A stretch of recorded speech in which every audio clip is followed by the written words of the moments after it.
지난 시간에 구원의 서정 가운데서 칭의와 양자를 살펴보았습니다. 칭의는 글자 그대로 의롭다고 칭하다, 의롭다고 간주하다라는 뜻인데, 하나님께서 예수 그리스도를 믿는 자들을 의롭다고 선언하시는 법정 선언이라고 했습니다. 쉽게 말하면 우리 모두는 죄인이고 유죄인데, 하나님이 정하신 법에 따라서 예수 그리스도를 믿는 모든 자들에게 무죄를 선고하시는 것입니다. 이처럼 칭의는 죄인이 회개하고 예수 그리스도를 구주와 주로 믿고 신뢰할 때 그리스도와 연합함으로 이루어지는 사건인데, 믿음으로 우리가 그리스도 안에 들어갈 때 놀라운 전가의 사건이 이루어진다고 말씀을 드렸습니다. 그러니까 오늘 우리가 예수 그리스도를 믿음으로 우리가 그리스도 안에 들어갈 때 우리의 모든 죄는 예수님에게 다 넘겨진 바가 되고 전가가 되고, 예수님께서 십자가의 죽으심으로 이루신 하나님의 의가 우리에게 다 넘어와서 그 하나님의 의가 우리에게 전가됨으로 말미암아서 오늘 우리가 하나님 앞에서 의롭다 칭함을 받게 되는 것입니다. 그리하여 오늘 예수 그리스도를 믿음으로 하나님의 의가 전가된 모든 하나님의 사람들에게는 더 이상 정죄함이 없다는 것입니다. 다음으로 양자는 오늘 우리 모두는 또한 본질상 진노의 자식이었는데, 하나님께서 믿음으로 의롭다 칭함을 받은 신자를 하나님의 법적 자녀로 삼아 주시는 것입니다. 에베소서 1장 4절에서 5절을 보겠습니다. 곧 창세전에 그리스도 안에서 우리를 택하사 우리로 사랑 안에서 그 앞에 거룩하고 흠이 없게 하시려고 그 기쁘신 뜻대로 우리를 예정하사 예수 그리스도로 말미암아 자기의 아들들이 되게 하셨다. 예수 그리스도로 말미암아 오늘 저와 여러분은 하나님의 아들들, 하나님의 자녀가 되었다는 것입니다. 그러므로 오늘 우리는 예수 그리스도를 믿음으로 하나님의 양자가 된 오늘 저와 여러분은 하나님의 자녀인 줄로 믿습니다. 그런데 오늘 이 하나님의 자녀에게 주어지는 특권이 있습니다. 그 하나님의 자녀에게 주어지는 특권, 첫 번째, 하나님을 아버지라고 부를 수 있게 되는 것입니다. 로마서 8장 15절을 우리가 함께 읽겠습니다. 시작. 너희는 다시 무서워하는 종의 영을 받지 아니하고 양자의 영을 받았으므로 우리가 아빠 아버지라고 부르짖느니라. 오늘 우리가 양자의 영을 받았기 때문에 하나님을 감히 아빠 아버지라고 부르게 된다는 것입니다. 그래서 오늘 우리는 이 특권을 사용해서 아버지께 기도할 수 있게 됩니다. 우리가 기도할 때 아무렇지도 않게, 좀 전에도 제가 들어보니까 어떤 분이 기도하시면서 아버지 이렇게 기도하시는 것 같던데, 그리고 어떤 분들은 아바디 또 이렇게 기도하시는 분도 있고, 그런데 오늘 우리가 이렇게 하나님을 아버지라고 부르는 것이 정말 놀라운 일이라는 것입니다. 이것은 있을 수 없는 일이라는 것입니다. 오늘 우리가 하나님의 자녀가 되었기 때문에, 하나님의 양자가 되었기 때문에. 두 번째로 아버지의 보호하심과 돌봄과 인도를 받게 됩니다. 오늘 우리 인간의 부모도 어떻습니까? 그 자식에게 아주 찌극한 돌봄과 보호함과 또 인도를 베풀게 되는 것입니다. 하물며 하나님께서 하나님의 자녀된 오늘 우리들을 돌보아 주시고 보호하여 주시고 인도하여 주신다는 것입니다. 또 세 번째, 자녀는 아버지의 유업, 곧 하나님의 나라를 이어받는 상속자가 됩니다. 아들이 된다는 것, 자녀가 된다는 것은 무엇을 의미하는 것입니까? 상속자가 된다는 것입니다. 아버지의 상속자, 아버지의 모든 것들을 다 유업으로 받게 되는 것입니다. 그리하여 아버지 나라에 속한 것, 하나님의 나라에 속한 모든 것, 하나님의 모든 것이 오늘 우리의 것이 되는 것입니다. 네 번째, 양자는 자유자의 특권이 있습니다. 그러므로 더 이상 우리는 죄와 종의 멍에를 매지 않고 자유롭게 하나님을 섬기는 특권을 가지게 되는 것입니다. 갈라디아서 5장 1절 말씀을 우리가 함께 읽겠습니다. 시작. 그리스도께서 우리를 자유롭게 하려고 자유를 주셨으니 그러므로 굳건하게 서서 다시는 종의 멍에를 매지 말라. 하나님께서 오늘 우리를 죄와 죽음으로부터 자유롭게 하시기 위해서 십자가에서 죽으셨는데, 그래서 오늘 우리에게 이 놀라운 자유를 주셨는데, 안타까운 것은 오늘 이 자유를 받은 우리들이 자꾸만 다시 죄의 종이 되려고 한다는 것입니다. 우리가 죄를 짓고 세상을 동경하고 또 죄를 지음으로 그 죄에 얽매이게 될 때 우리는 다시 죄와 종의 멍에를 지게 되는 것입니다. 다섯 번째, 양자는 하나님의 대가족, 곧 그리스도 안에서 형제 자매된 교회 공동체를 선물로 받게 되는 것입니다.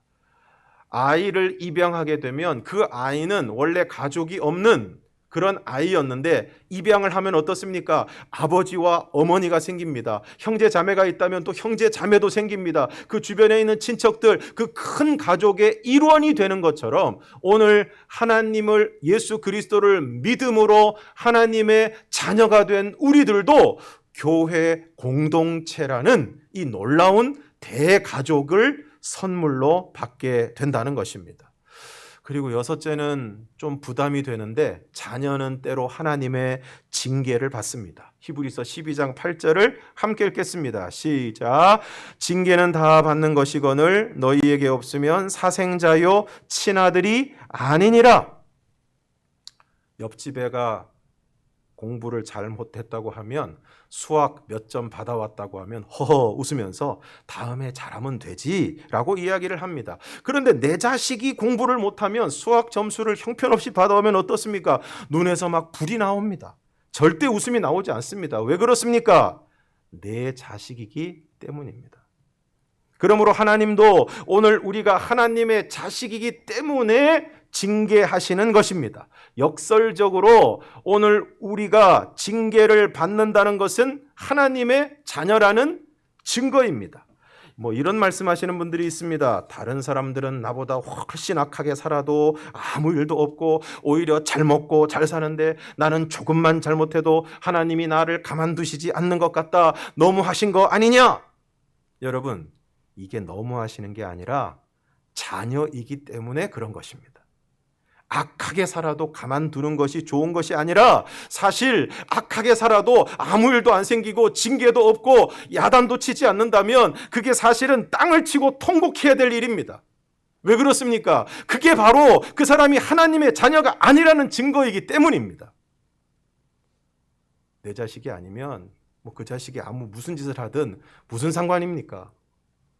악하게 사는데도, 잘못 가고 있는데도 아무런 징계도 아무런 고난도 없다면 그것은 괜찮은 것이 아니라 하나님의 자녀가 아니라는 안타까운 증거입니다. 일곱째, 양자는 장차 몸의 속량, 곧 몸의 부활을 입게 됩니다. 로마서 8장 23절을 함께 읽겠습니다. 시작.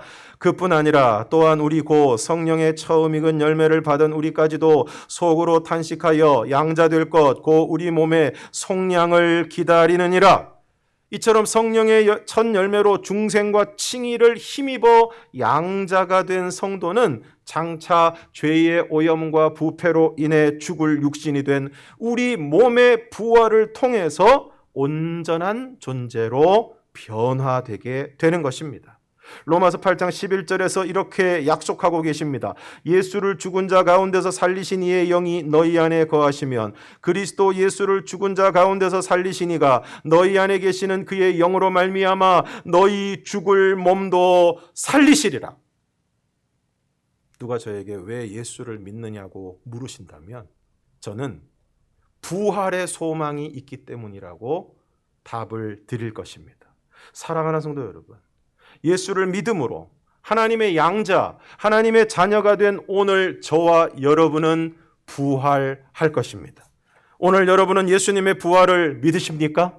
그 예수님을 살리신 이가 오늘 우리도 살리실 것을 믿습니다. 예수를 믿다 보면 때로 손해보는 느낌이 들 때도 많고 이것저것 답답하고 부담스러운 마음이 들 때도 있습니다. 안 믿는 사람들은 자기들 하고 싶은 대로 마음껏 하고 사는데 세상 신나게 사는 것 같은데 우리는 그러지 못하고 작은 것에도 부담을 느끼고 또 이거 하면 안 되는 건가 저거 하면 안 되는 건가 아유 이거 해서 또 뭐 잘못한 건가 그러면서 부담을 느끼며 살 때가 많이 있습니다. 그런데 여러분 그럴 때마다 하나님의 자녀로서 우리가 누리는 특권을 생각해 보시기 바랍니다. 하나님을 아버지라고 부르고 그 하나님 앞에 언제든지 우리가 기도하고 그 하나님의 돌보심과 인도하심과 은혜를 받고 또 물론 징계도 받지만 무엇보다 하나님의 나라를 상속받게 되고 쉽게 말하면 천국 가는 것입니다. 그리고 무엇보다 몸의 부활과 영생을 누리게 되는 것입니다. 믿지 않는 사람들은 이 세상에서 자기 마음대로 아주 그냥 신나게 사는 것 같지만 죄를 물먹듯 먹으며 사는 것 자체가 영화나 드라마에서 보면 막 돈을 주체하지를 못하고 막 어마어마하게 그 돈을 물 쓰듯이 쓰면서 그냥 매일 파티를 벌이고 막 수많은 사람들이 어울려 만나고 그러면서 사는 모습이 사람들에게 그것이 좋게 보일지 모르겠지만 사실 그렇게 살아가는 것 자체도 그와 같이 죄를 물먹듯 먹으면서 그 죄에 그냥 뒤섞여서 살아가는 그 모습 자체도 안타까운 것이지만 그렇게 살아가다가 그들이 맞이하게 될 결국의 운명이라는 것은 너무나 비참한 것입니다. 너무나 안타까운 것입니다. 그러므로 오늘 저와 여러분은 하나님의 자녀에게 주어지는 특권을 기억하고 그것에 감사하며 누가 뭐라고 해도 오늘 저와 여러분 하나님의 자녀로서 자부심을 가지고 이 세상 가운데서 당당하게 살아가시기를 주님의 이름으로 축원합니다. 다음으로는 성화입니다. 성화는 칭의 곧 의롭다 하심을 얻은 신자를 죄의 오염에서 건지고 그의 전 인격이 예수 그리스도의 형상을 담게 하는 성령의 사역을 말씀하고 있는 것입니다. 그러므로 성화는 구원의 서정에서 칭의를 기초로 하고 있습니다. 칭의가 법정적 측면에서 신자의 죄책과 신분의 거룩 문제를 다룬다면 성화는 내면의 부패성과 인격적, 내적 거룩함을 다루는 것입니다. 이러한 칭의와 성화의 주요한 차이는 다음의 표와 같습니다.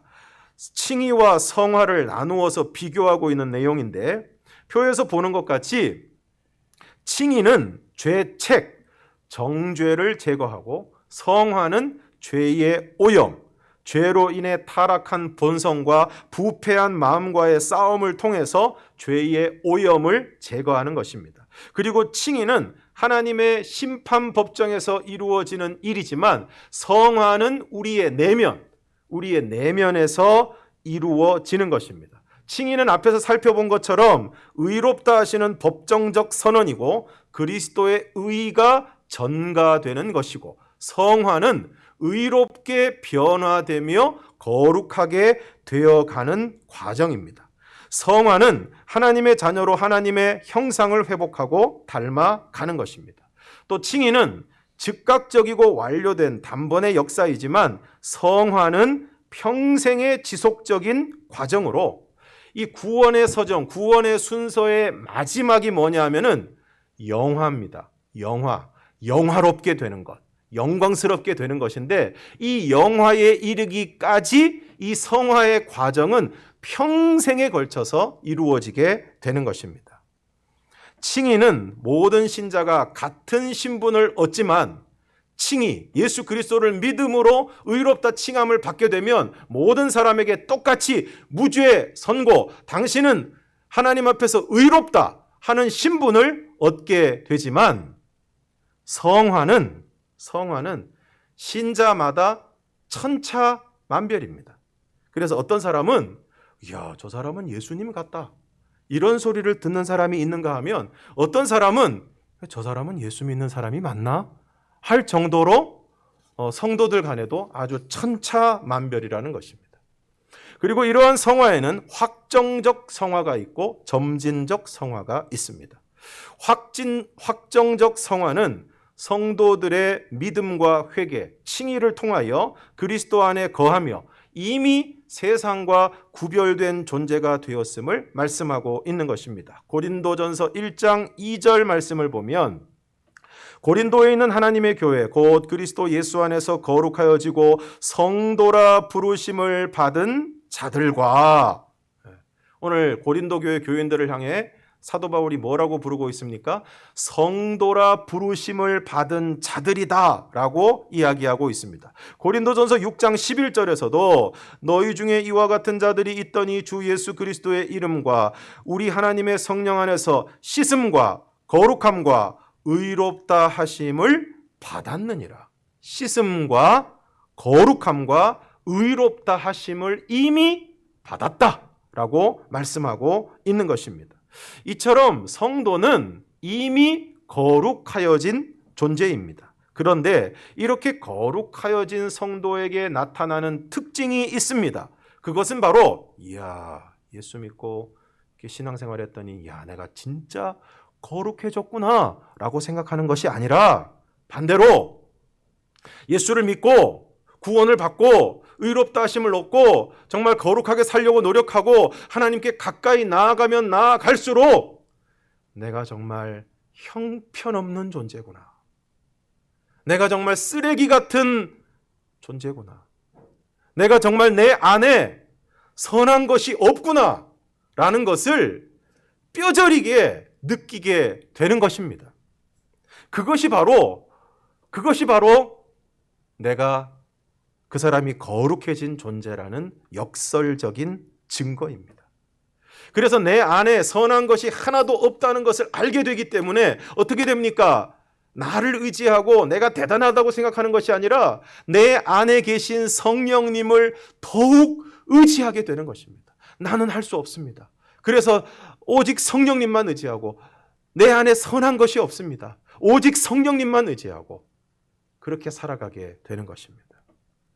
그리고 확정적 성화가 보여주는 또 하나의 특징이 있습니다. 그것은 보증으로 성령을 주시는 것입니다. 고린도후서 5장 5절을 함께 읽겠습니다. 시작. 곧 이것을 우리에게 이루게 하시고 보증으로 성령을 우리에게 주신 이는 하나님이시니라. 그래서 신자는 신자 안에 계시는 성령의 능력으로 육신의 행실을 죽이고 죄와 싸워 이기며 성령이 주시는 하나님의 자녀가 되었다는 확신을 가지고 성령의 인도와 생각을 따라 살아가게 되는 것입니다. 로마서 8장 13절에서 14절 말씀을 함께 읽겠습니다. 시작. 너희가 육신대로 살면 반드시 죽을 것이로되 영으로서 몸의 행실을 죽이면 살리니 무릇 하나님의 영으로 인도함을 받는 사람은 곧 하나님의 아들이라. 믿는다고 하면서도 그냥 육신을 따라 살아가면 그 사람은 이미 죽은 것과 다르지 않다는 것입니다. 그저 육신의 요구만을 따라서 육신의 정욕만을 쫓아서 쾌락을 쫓아서 살아가면 살았다 하는 이름은 가졌으나 죽은 자가 되는 것입니다. 그러나 오늘 말씀 그대로 영으로서 몸의 행실을 죽이면 살게 될 것이다. 하나님의 영으로 인도함을 받는 사람, 오늘 우리 안에 계신 성령의 인도하심을 따라서 그 하나님의 영의 인도함을 받는 사람이 바로 하나님의 아들이라는 것입니다. 이처럼 성도는 이미 확정적으로 거룩하게 되었지만 아직 완전히 거룩하게 된 존재는 아닙니다. 여전히 죄와 치열하게 싸우며 거룩을 지키며 영화에 이르러야 하는 것입니다. 그래서 이 성도의 성화는 이미와 아직 사이에 있는 것입니다. 그러므로 점진적 성화가 필요한데 여기서 점진적 성화의 의미는 단계적으로 계단을 밟아서 올라간다는 의미가 아니라 지속적이라는 의미가 있습니다.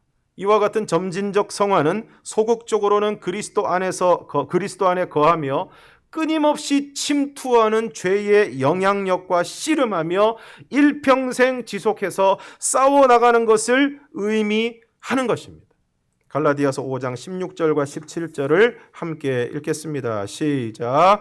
내가 이르노니 너희는 성령을 따라 행하라. 그리하면 육체의 욕심을 이루지 아니하니라. 육체의 소욕은 성령을 거스르고 성령은 육체를 거스르나니 이 둘이 서로 대적하므로 너희가 원하는 것을 하지 못하게 하려 함이니라.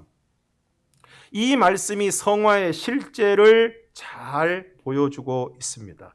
오늘 우리 안에는 육체의 소욕이 일어납니다. 여기서 소욕이라는 말의 의미는 하지 않고는 견딜 수 없는 마음을 뜻하는 것입니다. 마약 중독자들에게는 주기적으로 갈망이라는 것이 올라옵니다. 그래서 어느 순간이 돼서 막 이 갈망이 올라오면 이 마약을 하고 싶어서 견딜 수가 없게 되는 것입니다. 그런데 여러분, 마약만 그런 것이 아닙니다. 오늘 우리 안에는 육체의 소욕, 육체의 갈망이 있습니다. 그래서 이것을 하지 않으면 견딜 수 없게 되는 것입니다. 믿지 않는 사람에게는 이것만 있습니다. 그래서 모두 육체의 소욕을 따라 살아갑니다. 그 사람의 모습이 어떻게 보이든 근사해 보이든 멋져 보이든 상관없이 그 사람의 내면을 들여다보면, 그 사람의 근본을 들여다보면 믿지 않는 모든 사람들은 육체의 소욕을 따라서 살아가고 있습니다. 그런데 믿는 사람들에게는, 신자에게는 육체의 소욕과 더불어 성령의 소욕이 있습니다. 그래서 육체의 소욕이 일어날 때 성령의 소욕이 일어나서 서로가 서로를 거스르면서 서로가 서로를 대적하면서 그야말로 피 터지게 싸웁니다. 피 터지게 싸웁니다. 그리고 이와 같은 일들이 오늘 우리 안에서 매 순간 일어납니다. 매 순간 일어납니다. 오늘 여러분 지금 점잖게 앉아 계시지만 여러분의 속을 들여다보면 어떻습니까? 전쟁이 아주 치열하게 벌어지고 있습니다. 어쩌면 오늘 교회에 오실 때도 이런 전쟁을 치르고 여기 오셨는지 모르겠습니다. 야, 주일인데 예배 드려야지. 또 뭐 예배 드리러 거기까지 나가냐. 예배 드리려면 씻어야지. 또 머리 드라이도 해야지. 뭐 또 찍어 발라야지. 뭘 해야지. 아유, 귀찮게 그냥 집에서 계속 누워 있다가 이제 시간 되면 이렇게 하면 되는데 뭘 그렇게까지 힘들게 꼭 예배를 드리러 나가야 되나? 그냥 편하게 하자. 아마 여기 계신 분들 중에 어떤 분들은, 지금 웃으시는 분들은 그런 전쟁을 치르고 이 자리에 나오신 분들입니다. 보니까 차도 안 다니는데 그냥 휙 지나갈까? 그래도 횡단보도로 건너가야지. 오늘 우리는 갑자기 잘못을 추궁하면, 그 잘못이 들통이 나면 자기도 모르게 막 거짓말을 합니다. 내가 안 그랬다고. 내가 안 그랬다고. 그리고 그 일이 잘못된 것인지 알고 있지만 그것으로 인해서 쉽게 나에게 많은 이익이 주어지게 되면 그 잘못된 일을 거절하는 것이 결코 쉽지가 않습니다.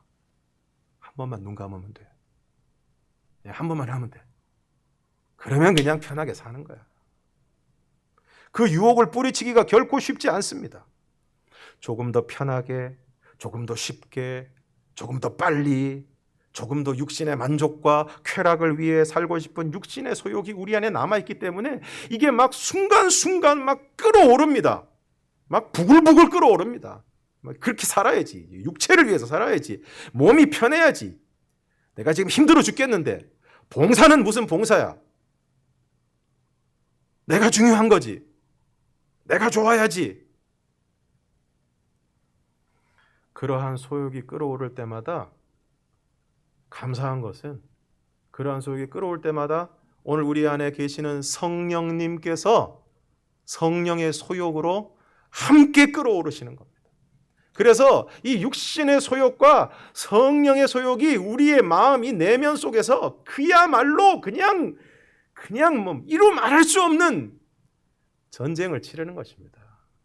끊임없는 전쟁을 치르고 있습니다. 우리가 눈을 뜨는 그 순간부터 우리 안에는 끊임없는 전쟁이 이루어집니다. 그래서 치열한 싸움을 통해서 마침내 육신의 소욕을 이기고 내 몸이 내 타락한 본성이 하고자 하는 대로 하지 않고 성령의 소욕을 따라 살아가게 될 때, 결정하게 될 때, 순종하게 될 때, 우리는 그 순간을 통해서 점점 더 거룩하게 되는 성화의 삶을 살아가게 되는 줄로 믿습니다. 어떤 사람이 예수를 믿은 지 얼마 안 됐는데 믿지 않는 친구를 만나서 이야기를 나누게 되었습니다. 믿지 않는 친구가 처음 예수 믿는 친구에게 이야기합니다. 자네 요즘 예수 믿는다면서? 그렇게 됐어. 그럼 예수에 대해서 많이 배우고 잘 알겠구만. 글쎄 뭐 별로 아는 게 없는데. 그럼 내가 한번 물어보겠는데 예수님 어디서 태어났나? 모르겠는데. 몇 살 때 돌아가셨지? 그것도 잘 모르겠는데. 설교를 몇 번이나 하셨나? 그것도 모르겠는데. 이쯤 되니까 그 믿지 않는 친구가 하는 말이, 야, 자네 뭐 예수에 관해서 아무것도 아는 것이 없구만. 그래도 예수 믿는 건가? 한심하구만. 그때 예수 믿는 친구가 이렇게 얘기했습니다. 자네 말대로 나는 별로 아는 게 없고 배운 것도 없는 것 같네. 그러나 내가 예수 믿고 교회 다니면서 달라진 게 하나님이 계시고 하나님이 기뻐하시는 일이 무엇인지 그것을 알기 시작했고, 더 중요한 것은 내 자신에게 변화가 생겼다는 거야. 내 자신이 달라지고 있는 것을 내가 보고 나 스스로도 놀라고 있네. 자네도 알다시피 3년 전까지 나는 주정뱅이요, 빚도 많았고 가정은 산산조각이 나고 내가 저녁에 집에 들어갈 때는 아내와 아이 할 것 없이 온 집안 식구들이 나를 무서워했네. 그리고 모두가 나를 반가워하지 않았고 또 나도 반가워하지 않는다는 것을 내가 알고 있기 때문에 더 화를 내고 가족들을 괴롭히고 그렇게 살아왔는데, 예수 믿고 달라진 것은 이제 모든 사람이 나를 반가워하네. 또 나도 내 가족들과 아이들을 만나는 것이 이렇게 반갑고 즐거울 수가 없네.